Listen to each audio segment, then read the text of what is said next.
Dear students, which of the following causes purple toe syndrome? Options: clozapine, methyl dopa, nitrate, warfarin. ഇതുമായിട്ട് ബന്ധപ്പെട്ടുള്ള right answer എന്ന് പറയുന്നത് വാർഫാറിനാണ്. എന്താണ് purple to syndrome എന്നുള്ള കാര്യം കൃത്യമായിട്ട് മനസ്സിലാക്കുക. വാർഫാറിൻ എന്ന് പറഞ്ഞു കഴിഞ്ഞാൽ ഒരു ആൻറ്റി കൊയാഗുലൻ്റ് ആണ്. കൊയാഗുലേഷൻ്റെ നാച്ചുറൽ പ്രോസസ്സിന് ഏറ്റവും കൂടുതൽ ആവശ്യമായിട്ട് വരുന്ന ഘടകമാണ് കാൽസ്യം എന്ന് പറയുന്നത്. ഈ കാൽസ്യം ഏറ്റവും ചെറിയ ക്യാപ്പിലറീസിൽ ഡെപ്പോസിറ്റ് ചെയ്യുകയും അതിൻ്റെ അനന്തരഫലമായിട്ട് അങ്ങോട്ടുള്ള സർക്കുലേഷൻ ഇമ്പേർഡ് ആവുകയും ചെയ്യുന്നു, കുറയുകയും ചെയ്യുന്നു. അപ്പോൾ അത് കൃത്യമായിട്ടും നമ്മൾ ടോ ഏരിയാസിൽ ഒബ്സർവ് ചെയ്യുമ്പോൾ സർക്കുലേഷൻ കുറഞ്ഞു വരുന്നതിൻ്റെ ഫലമായിട്ട് ആ ഏരിയ കുറച്ച് പർപ്പിളായിട്ട് പെയിലായിട്ട് കാണുന്ന സാഹചര്യം ഉണ്ടാകുന്നു. അതുകൊണ്ടാണ് ഇത്തരത്തിലുള്ള ഒരു സൈഡ് എഫക്റ്റ് അവിടെ ഉണ്ടാകുന്നത്. അപ്പോൾ അത് കൃത്യമായിട്ടും മനസ്സിലാക്കുക. ഇതേപോലെ ഒന്ന് രണ്ട് ക്ലാസിക്കലായിട്ട് ചോദിച്ചുകൊണ്ടിരിക്കുന്ന ക്വസ്റ്റ്യൻസ് ഉണ്ട്. അതേപോലുള്ള ഒരു ക്വസ്റ്റ്യനാണ് ടെട്രാസൈക്ലിൻ ഉപയോഗിക്കുന്ന സമയത്ത് ടൂത്ത് ഡിസ്കളറേഷൻ ഉണ്ടാവുന്നു. അതിൻ്റെ കാരണം മനസ്സിലാക്കണം. ഈ ടെട്രാസൈക്ലിൻ ഒരു കാൽസ്യത്തിനോട് വളരെ വലിയ അഫിനിറ്റി ഉള്ള ഒരു ആൻറ്റിബയോട്ടിക്കാണ്. അപ്പോൾ കാൽസ്യം പ്രധാനമായിട്ടും അത് പോകുന്ന ട്രാക്കിൽ ആദ്യം തന്നെ കാണുന്നത് ടൂത്തിലാണ്.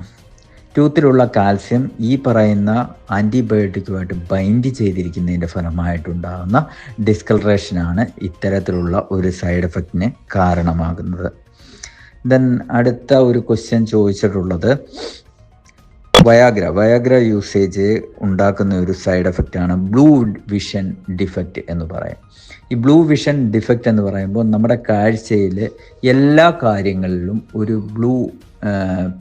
ബ്ലൂ ചേഞ്ച് എന്ന് പറയുമ്പോൾ നമ്മൾ കാണുന്നത് ഒരു ബ്ലൂ ഷെയ്ഡോടുകൂടി കാണുന്ന മാതിരി ഫീൽ ചെയ്യുന്ന ഒരവസ്ഥയാണ്.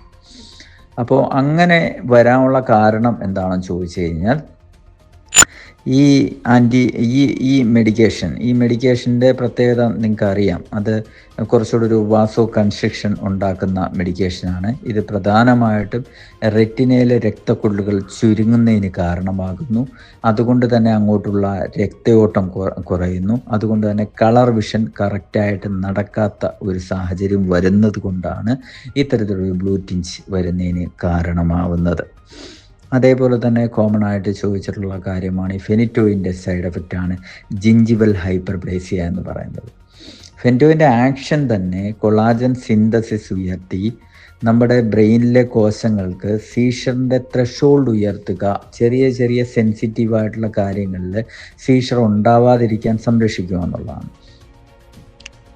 ഇത്തരത്തിൽ കൊളാജൻ സിന്തസിസ് നടക്കുമ്പോൾ അത് ജിഞ്ചിവൽ ഹൈപ്പർപ്ലേസിയയ്ക്ക് കാരണമാകുന്നു, ജിഞ്ചിവയുടെ ഓവർ ഗ്രോത്തിന് കാരണമാകുന്നു എന്നുള്ളതാണ് ജിഞ്ചിവൽ ഹൈപ്പർപ്ലേസിയ എന്ന് പറയുന്ന സൈഡ് എഫക്റ്റ് ഇവിടെ വരാൻ കാരണമാകുന്നത്.